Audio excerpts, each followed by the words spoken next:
Hi class, today we'll be talking a little bit about nations and empires from about 1815 to 1914.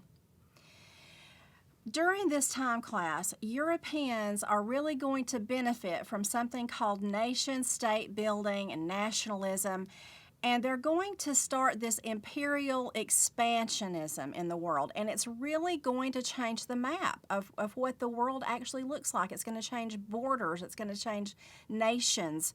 And these colonizations attempts and nationalism connected are going to be pushed forward by things like the Second Industrial Revolution.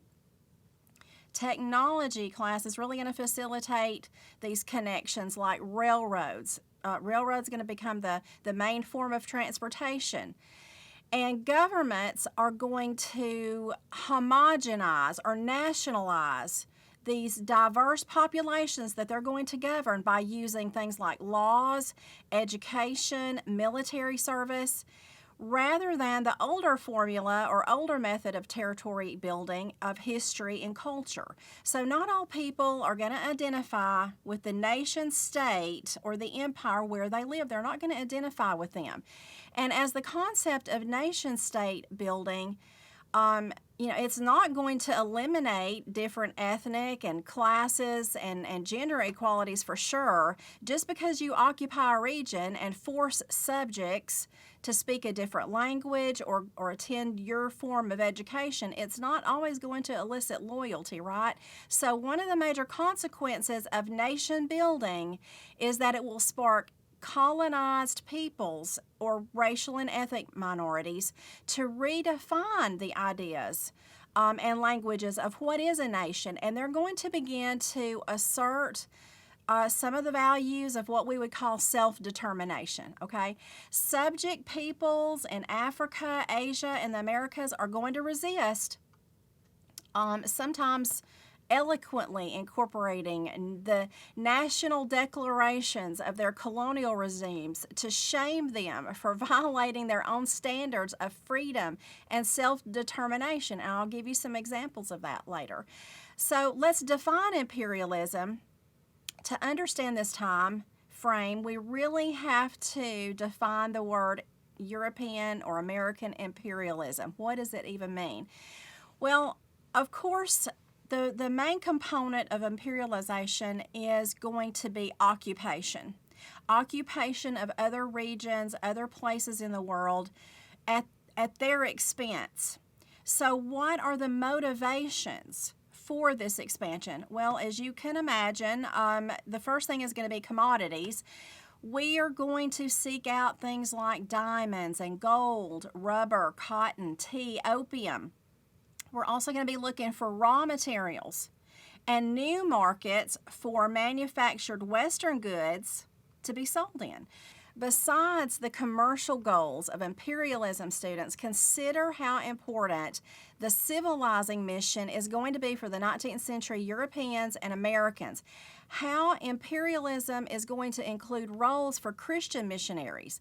Now, here's a quote to consider by Cecil Rhodes. He's an English businessman. I'll talk about him again later. He's a financier. He founded the modern diamond industry and is going to control British South African companies. And he says this, and this colors the whole ideology of imperialism.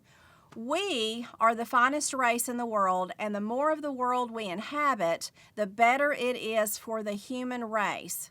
Class, consider how many Western imperialists are going to keep Rhodes' idea foremost in their motivations for imperialism designs as we're working our way through the 20th century.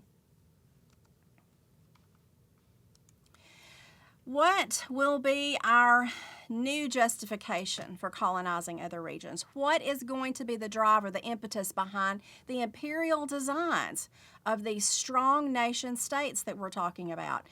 Charles Darwin and his work on natural selection is going to evolve into what we would call social Darwinism.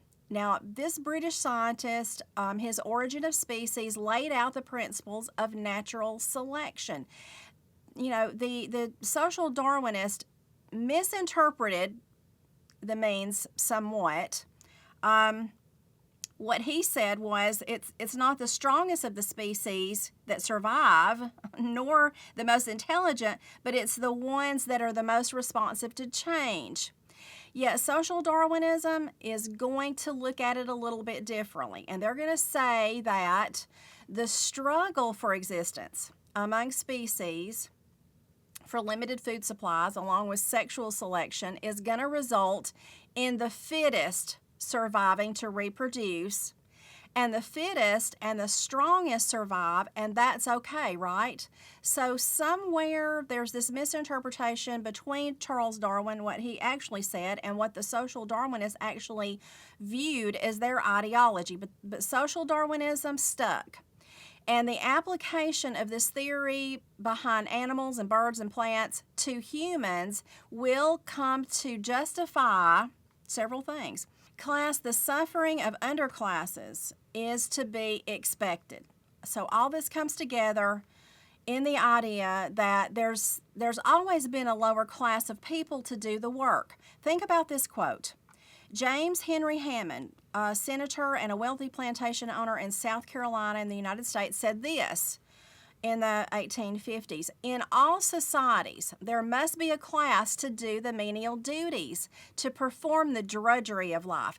This class, says Hammond, makes it possible that the higher class can move civilization forward. So social Darwinism is saying that there is an absolute right to rule, strong states over weaker nations, and if we have the guns, germs, and steel, we can do this. So during this time period, the mentality of European racial and cultural superiority really spreads and has a firm foundation.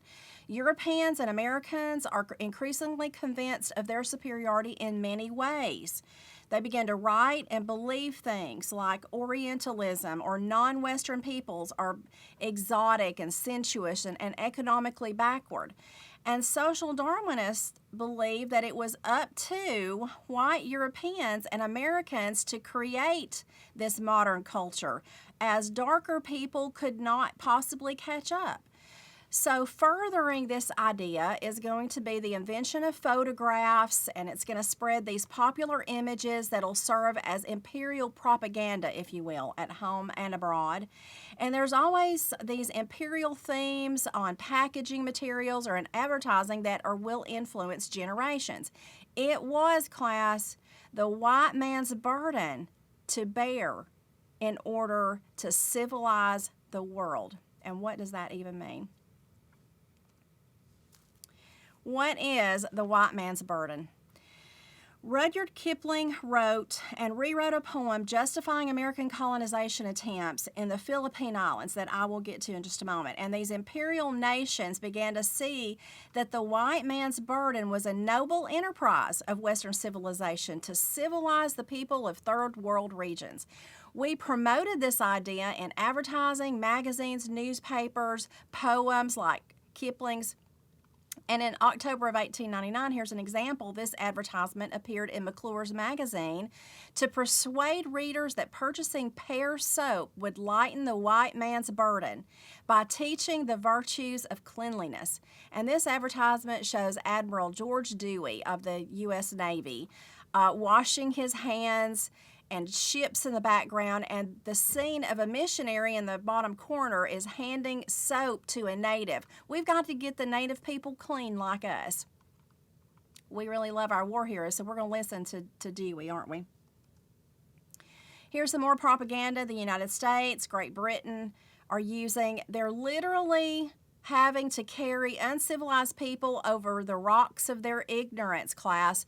Barbarianism, superstition, ignorance. We're literally carrying them over their uncivilized nations all the way to the lady of civilization, which is us. And we had to change their cultures. We have to change their ways of living to more closely resemble ours, right? That was our idea.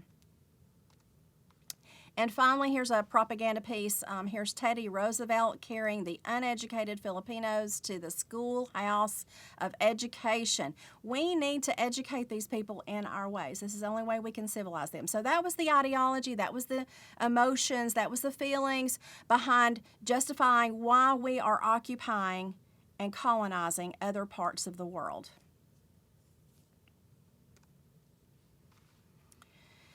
Class, nation building and expansionism is taking place everywhere. We're going to see places like Prussia, Piedmont, Sardinia, which is in Italy, incorporate smaller linguistically related neighbors to create bigger nation states. We're going to see the unification of Germany and Italy. Now, there were some failed revolutions in the 1840s, and it had really created some bitter enemies in Europe. So national competition has emerged, and it will justify these newer, larger, more regional powers. However, there will be problems with building bigger, unified states. It's going to be harder to control, right? So these unifications pose problems like who should be included, what language should we speak, what should we make people speak. The people of these regions belong to these new unified states, but few could really agree on what people were to be included.